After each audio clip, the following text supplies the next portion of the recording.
gampang kok menilai media itu benar atau enggak. Lihat aja kode etik jurnalistik, dia taat atau enggak. Enggak taat, nah, kalau terjadi perdebatan pendapat, bawa ke Dewan Pers.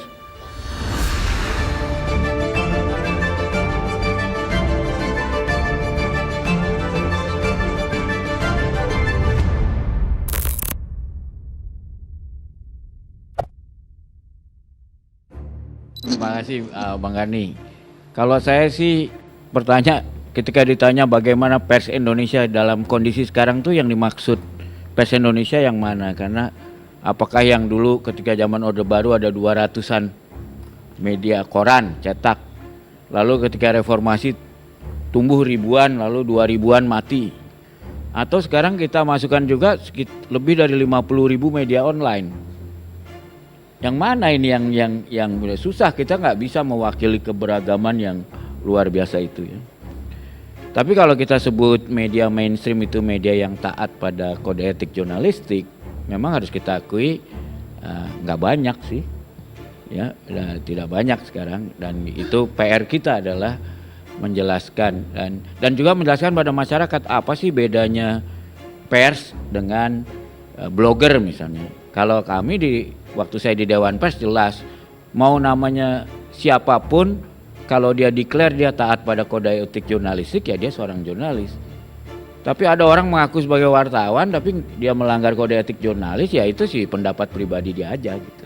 Jadi aturannya jelas. Nah, kalau dalam aturan itu sering juga orang salah menilai. Saya sering mendapat kritik, gimana Anda tuh dari Tempo tidak profesional, kenapa Anda tidak netral? Loh, saya bilang mana ada di kode etik jurnalistik menyebut netral.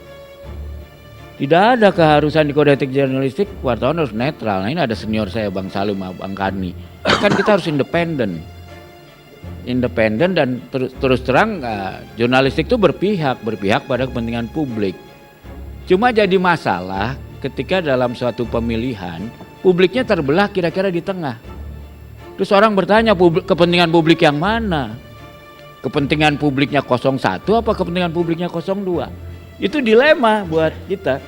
Ya kalau sudah terjadi begitu, kita kembali kepada hati nurani aja.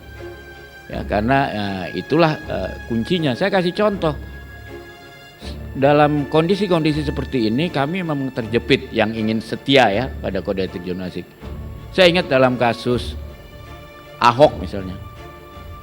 Tempo waktu itu melihat Ahok dalam kasus Rumah Sakit Sumber Waras, investigasi kami melihat dia nggak salah di situ. Wah, kami pun dituduhlah sebagai Ahokers. Tapi dalam kasus reklamasi kita lihat di lapangan faktanya layak dikritik. Maka kami oleh Ahoker dianggap sebaliknya gitu. Padahal kita bilang loh, kita kan di jurnalistik tidak berpihak pada orang. Kalau pemimpin ya kita lihat kebijakannya. Kebijakan yang benar kita nyatakan benar, yang salah kita nyatakan salah. Nah, cuma terus terang aja, ya, mohon maaf nih Pak dari Gerindra ya, saya melihat strategi di Gerindra itu karena udah berangkat dari memusuhi media dengan konsepsi media memusuhi kami, akhirnya itu jadi kenyataan gitu. Karena wartawan mau datang udah dimarahin, percuma kamu udah berpihak ke sana. Ya susah juga kan? Enggak semua media Bang Karni. Iya, tidak semua media. Memang saya juga nggak mewakili media. Media itu kan beragam begitu. Media kan banyak. Sangat beragam. Bahkan yang mengaku media, tapi sebenarnya menurut saya bukan media tuh jauh lebih banyak lagi. Nah, jadi menurut saya sih sesederhana itu. Jadi gampang kok menilai media itu benar atau enggak. Lihat aja kode etik jurnalistik, dia taat atau enggak. Enggak taat. Nah, kalau terjadi perdebatan pendapat, bawa ke Dewan Pers. Di Dewan Pers itu jangan salah loh, mungkin 90% keputusannya menyalahkan medianya dalam laporan. Itu fakta, bukan mengarang-arang.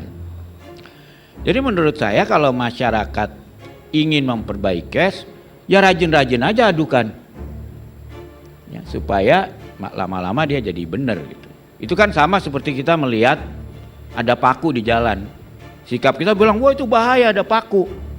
Tapi diam aja dibiarin, ntar orang kena paku itu ya salahnya sendiri. Enggak lah, kita lihat ada paku di jalan sebagai warga negara yang baik, kita pindahkan.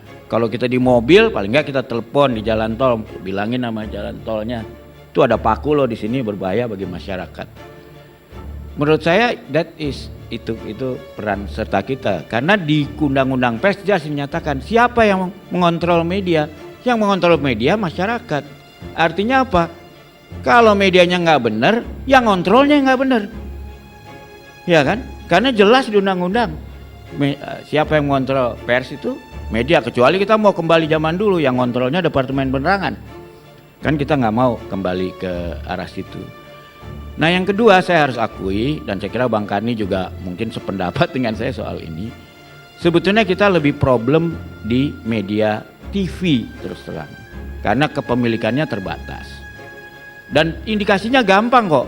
Ketika keadaan dipaksa semua pihak berpihak, Bang Karni cuti. Itu kan cara, saya tahu Bang Karni udah lama senior saya, itu udah tahu. Ini artinya dia pikir daripada saya harus melacurkan etika profesi saya, mendingan saya menghilang dulu lah. Saya termasuk orang yang kecewa LC itu cuti. Cuma saya termasuk orang yang paling maklum soal itu. Iya. Enggak, ini kan sebenarnya salah satu bentuk protes ekspresi seorang Karni Ilyas. Saya ingat dulu ketika saya di media Indonesia, saya ingat Hari Pers zaman Orde Baru. Surya Paloh mengekspresikan protesnya, korannya hari itu hitam. Ya. Ingat kan? Hari Pers Nasional.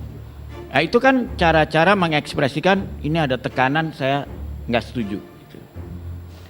Dan juga tapi itu juga saya nggak selalu menyalahkan owner. Sebetulnya undang-undang pers Indonesia itu rada hebat. Rasanya nggak ada lagi di dunia yang ada pasal mengatakan barang siapa terbukti menghambat kemerdekaan pers dapat dipidana sampai 2 tahun penjara bahkan dan denda 500 juta. Dan ini pernah saya praktekin. Pernah ketika saya di Dewan Pers, tiba-tiba di satu show, suatu investigasi dibatalkan, lalu ribut wartawannya ribut, bilang ini ada intervensi dari owner karena ada seorang menteri. Terus karena ribut di Dewan Pers, kita panggil pemretnya, kami tanya, ini ada tekanan atau tidak? Dia bilang saya nggak bisa jawab. Oke, terus tapi sebelum kita jawab, menteri yang dituduh saya telepon, Anda intervensi? Enggak, saya datang deh ke Dewan Pers bikin pernyataan, tidak ada intervensi. Oke, ini menterinya udah membantah, tapi pemretnya bilang nggak berani jawab. Jadi saya paham. Akhirnya saya tanya begini, kami tanya gini, menurut Anda sebagai pemimpin redaksi, sebetulnya produknya memenuhi syarat jurnalistik nggak? Layak tayang nggak? Iya. Kenapa nggak ditayangkan? Saya nggak bisa jawab. Udah jelas buat saya kan? Kebetulan ownernya temen, saya telepon, saya bilang, bos, saya sorry ya kita temenan, tapi kalau Anda nggak siarin ini, saya terpaksa laporkan Anda ke polisi. Loh kenapa? Karena sebagai Dewan Pers kita ini melanggar undang-undang pers, Anda bisa dipenjara 2 tahun. Ya saya cek dulu deh sama bagian legal saya. Nah, akhirnya disiarkan. Jadi itu menunjukkan sebetulnya kalau kita semua menjalankan apa yang sudah diberikan kepada undang-undang. Jadi kalau saya bilang ada wartawan bilang, wah ini gara-gara owner saya nggak berani. Ya itu nyalinya aja nggak ada. Orang secara hukum, anda nih wartawan, ada owner intervensi, jangankan owner, pemret intervensi, Bang Karni nih intervensi, laporin ke polisi, bisa 2 tahun di penjara, walaupun mungkin polisi nggak berani proses Bang Karni, karena dia lebih senior daripada seniornya polisi, ya. Tapi itu problem polisi, bukan problem kemerdekaan pers. Jadi saya bilang jangan ibaratnya karena kita nggak punya nyali, nyalain keadaan, nyalain bos, nyalain apa. Undang-undangnya ada, pasal 18 saya hafal. Dan terbukti pernah beberapa orang dipenjara karena kasus ini. Cuma sayangnya emang level satpam, karena satpam nggak tahu, menghambat wartawan kerja pers, dilaporin polisi, diproses, diadili, masuk penjara. Saya ingat satu saat saya di Dewan Pers, akhirnya datang asosiasi perusahaan satpam. Pertama saya baru tahu ternyata satpam kita perusahaannya gede-gede ya. Ada perusahaan satpam yang jumlah satpamnya lebih banyak dari polisi kita. Tapi enaknya karena besar-besar gitu, akhirnya dia bilang, ini gimana masa pekerja saya di penjara ya? Saya bilang, di training nggak mereka undang-undang pers? Enggak. Ya udah kita training aja, Dewan Pers bantu. Setelah dilakukan training ini, sebagian besar satpam tahu undang-undang pers, nggak ada lagi satpam yang dipenjara karena mereka paham, mereka menghambat kemerdekaan pers bisa dipenjara. Nah, jadi sebetulnya secara legal structure kita udah oke lah.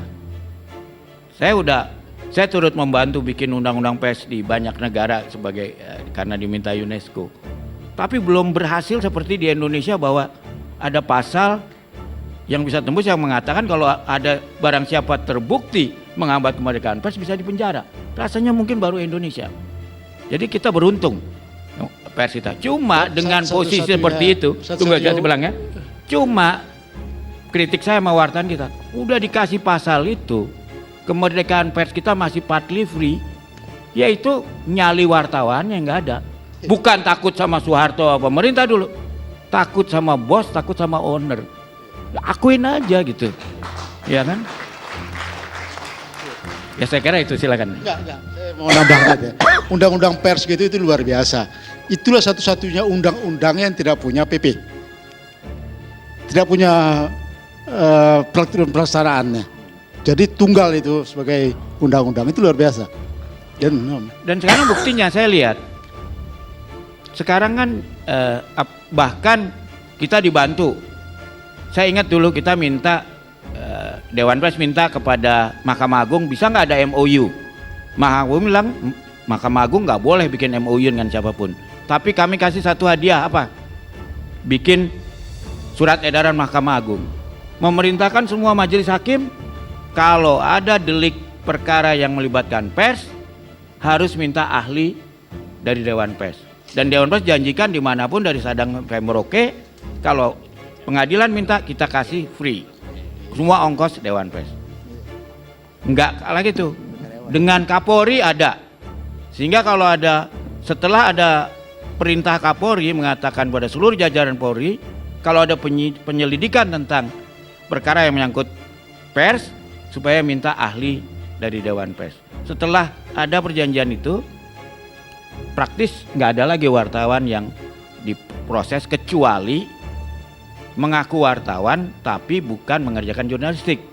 Sebab kalau dia ternyata meres, kita bilang ini kriminal biasa. Malahan saksi ahli akan bilang silakan diproses. Ini bukan jurnalistik. Meres, ngancem, mukul, itu bukan pekerjaan jurnalistik. Walaupun statusnya merasa sebagai wartawan, tapi kita bilang itu silakan aja diproses. Nah, dengan Jaksa Agung juga sudah ada. Jadi dari sisi perlindungan udah oke bahwa kita belum merdeka. Sekarang bukan karena takut sama presiden atau militer, takutnya ya sama bos dan pemilik, itu aja. Jadi seberapa bebas pers kita tergantung seberapa besar nyalinya wartawan kita, itu aja. Sederhana. Yuk. Ya kan? Minimal kalau nggak bisa ngelawan cuti lah gitu kan.